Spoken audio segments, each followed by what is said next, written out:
Elhamdülillah, elhamdülillah, thumma elhamdülillah, innel hamdelellahi nahmaduhu ve nesta'inuhu ve nestağfiruh. Ve na'udhu billahi min şururi enfusina ve min seyyiati a'malina. Men yehdihillahu fela mudille leh ve men yudlil fela hadiye leh. Neşhedü en la ilahe illallah vahdehu la şerike leh. ونشهد أن سيدنا وسندنا ومولانا محمدا عبده وحبيبه ورسوله أما بعد فيا عباد الله أوصيكم بتقوى الله وطاعته إن الله مع الذين اتقوا والذين هم محسنون قال الله تعالى في كتابه الكريم بسم الله الرحمن الرحيم إن الله يحب التوابين ويحب المتطهرين Sadakallahul azim. Hürmetli Müslümanlar, İslam dinimizin temizlikке vergen emniyet çok büyüktür. Allah Resulü Peygamber Efendimiz aleyhissalatu vesselam de ibadet hayatını temizlik üzerine kurgandır. İnsanın ruh olarak temizlenmesinde ve nefsinin ihsan mertebesine ulaşmasında maddi temizliknin de büyük bir tesiri vardır. Yüce Allah Kur'an-ı Kerim'de Bakara suresinin 222. ayetinde buyura, şunu yaxşı bilin ki Allah tevbe etkenlerini de temizlengenlerini de sever. Resulullah aleyhissalatu vesselam temizlik imanın yarısıdır de buyurgandır bir hadis-i şerifinde. Bu hadislerle, bu ayetlerle bizler abdestinin hakikatını anlayımız. Temizliknin hakikatını anlayımız. Allah Teala huzuruna çıkacak olan mümin kullarının abdest alıp maddi ve manevi kirlerden temizlenmelerini isteyir. Bu sebepten kirlerden temizlenmesini isteyir. Namaz ve tavaf gibi ibadetlerden evvel abdest almakını kullarına farz kılgandır. İslam alimleri faziletine ve emniyetine dayanıp abdesti başı başına bir ibadet olarak korgendirler. Peygamber Efendimiz Aleyhisselatü Vesselam abdestin faziletini şöyle anlatar. Güzelce abdest alıp son 2 rekat namaz kılgan ve namazga bütün ruhu ve menligi ile yönelgen bir Müslümana cennet vacip olur. Sizden kim güzel bir şekilde abdest alıp sonra eşhedü en la ilahe illallah ve eşhedü enne Muhammeden abduhu ve rasuluhu dese ona cennetin 8 kapısı açılır de buyura. Kaysı birinden istese o yerden cennetke girer de buyura Peygamberimiz. Devam etti Peygamber Efendimiz. İşte onlar da abdest azaları bembeyaz olğanı alda gelecekler. Men evvelden ketip havuzumның başında ikram etmek için onlarını bekleyeceğim.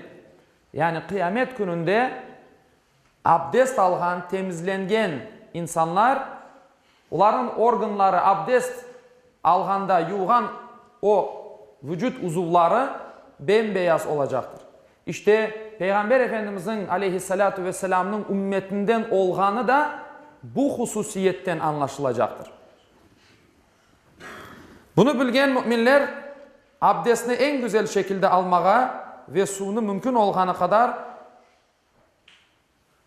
çok yerge yetkizmeye çalışmalılar. Peygamberimiz bu mevzuda şöyle buyurgandır. Kıyamet gününde müminin nuru abdest suyunun ulaşkanı yerge kadardır. Saygılı Müslümanlar, abdest tek ibadet için alınmamalıdır. Peygamberimiz Aleyhisselatü Vesselam ibadet dışındaki zamanlarda da devamlı olarak abdestli olmağa teşvik etkendir. Allah Resulü'nün bu teşvikleri neticesinde çok müminler abdestleri bozulganında aman yanısını almakını veya abdestleri olganı alda üzerinde biraz zaman geçkende onu tazelemekini de ihmal etmeyediler. Çünkü Resulullah Aleyhisselatü Vesselam şöyle buyurgandır. Kim abdestli olganı alda abdest tazelese Allah Teala bu sebepten ona 10 misli sevap verir. 10 sevap yazar buyurgandır. Hutbemde abdestin günahlarının bağışlanmasına sebep olacağını anlatkan bir hadis-i şeriften bitirmege, yekünlemege isteyeyim. Peygamber Efendimiz Aleyhisselatü Vesselam bir hadis-i şerifinde şöyle buyurar. Sizden kim abdest suyunu hazırlar, ağzına ve burnuna su çekip ve bularını temizlese, mutlaka yüzünden, betinden, ağzından, burnundan hataları dökülür. Sonra Allah'ın emir etkeni şekilde yüzünü yuvsa, yüzü ile işlegen günahlar sakalının uçlarından su ile birlikte dökülür. Sonra tirseklerge kadar kollarını yuvsa, ellerinin günahları su ile birlikte parmaklarından dökülüp gider. Sonra başını mes etse, başının günahları saçlarının ucundan su ile birlikte akıp gider. Sonra topuklarına kadar ayaklarını yuvsa, ayaklarının günahları parmak uçlarından su ile birlikte akıp gider. Daha sonra turup namaz kılsa, Allah'a hamd etse, ona layık tazimini gösterse ve kalbinden Allah'tan başkasını çıkarsa, insandan ne kalır? Anasından doğanı günkü gibi de Peygamber Efendimiz Aleyhisselatü Vesselam bütün günahlardan temizlenir. De buyura Peygamber Efendimiz Aleyhisselatü Vesselam. Saygılı Müslümanlar, bizler çok su vakit daha evvel aytkanımız gibi büyük mevzularını köteremiz. İslam'ın pek ince meselelerini, mevzularını bizler inceleyimiz. Ayetlerinin manasını, hadislerinin manasını bizler birbirimizge aytamız, anlatamız. Ama çok su vakit pek temel şeylerge dikkat etmeyimiz, ihmal etemiz. İşte çok su vakit bizler gönül temizliğine dikkat etmeyimiz. Birisinin canını ağırtmak gönül temizliğinin bir göstergesidir. Yani insanlarla hoş münasebette olmak, insanlarga yaxşılık yapmak, o insanın iç dünyasının temizliğidir. İşte temel şeylerden bizler başlar isek, oz Korantamızdaki balaçıklarımızga, Korantalarımızga eğer bu temellerini eğer aşlatır isek, gelecekte olgan, ogumuzga çıkan meselelerini daha yaxşı anlarımız inşallah. Yoksa insanlar namaz kılarlar, oraza tutarlar, ardından basa bas günah haram işlerler, sogunurlar, insanların hakkına girerler ve bu işte neden kaynaklana? Bizler temelden başlamaganımız için. Allah-u Teala maddi ve manevi temiz olgan kullarından cümlemizden eylesin inşallah. Ve ahiru da'vana enilhamdülillahi rabbil alemin. Ela inne ahsenel kelam ve ablagan nizam kelamullahil melikil azizil allam kema kâle Allahu tebareke ve teala fil kelam ve izâ kuri'el Kur'anu fastemi'u leh ve ensitu leallekum turhamun. Bismillahirrahmanirrahim. İnned dîne indallâhil islam. Sadakallâhul azîm.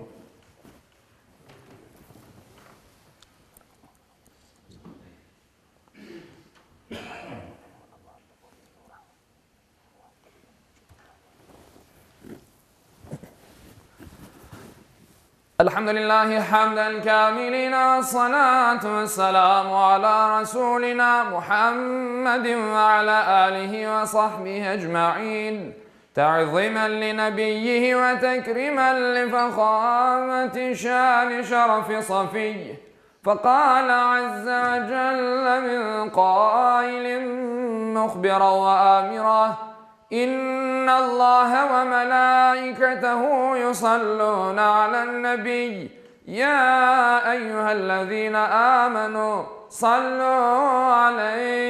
صلوا عليه وسلموا تسليما اللهم صل على محمد وعلى آل محمد كما صليت على إبراهيم وعلى آل إبراهيم إنك حميد مجيد اللهم بارك على محمد وعلى آل محمد كما باركت على إبراهيم وعلى آل إبراهيم إنك حميد مجيد اللهم وارض عن الأربعة الخلفاء سيدنا أبي بكر وعمر وعثمان وعلي ذوي الصدق والوفاء وعن الأنصار والمهاجرين والتابعين إلى يوم الجزاء وعن كافة المؤمنين والمؤمنات والمسلمين والمسلمات الأحياء منهم والأموات بفضلك ورحمتك إنك سميع قريب مجيب الدعوات برحمتك يا رحمة الله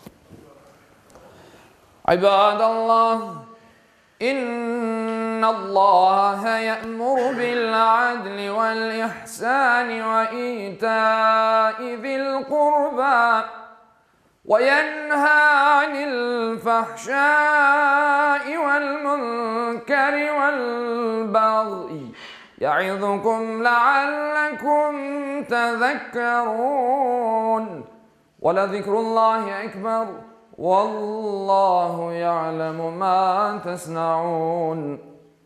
Okuğanım ayette Allahu Teala buyura, şüphesiz Allah adaletini, yaxşılık yapmakını ve soy sopka yardım etmekini emir eter. Edepsizlik, fenalık, isyan etip zulüm işlemekni de yasaklar. Tuşunup uymanız için sizlerge nasihat verir. Cumanız hayırlı ve mübarek olsun. Muhterem cemaatim, iki ilanla tanış olunuz inşallah. Allah kısmet etse, bu ayının, Mayıs ayının 16'sında Ramazan ayı başlayacaktır inşallah.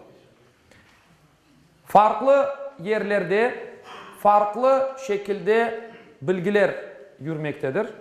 Kırım Müslümanlarının dini idaresi kararının inşallah bu Ramazan ayının başlangıcı Mayıs'ın 16'sındadır.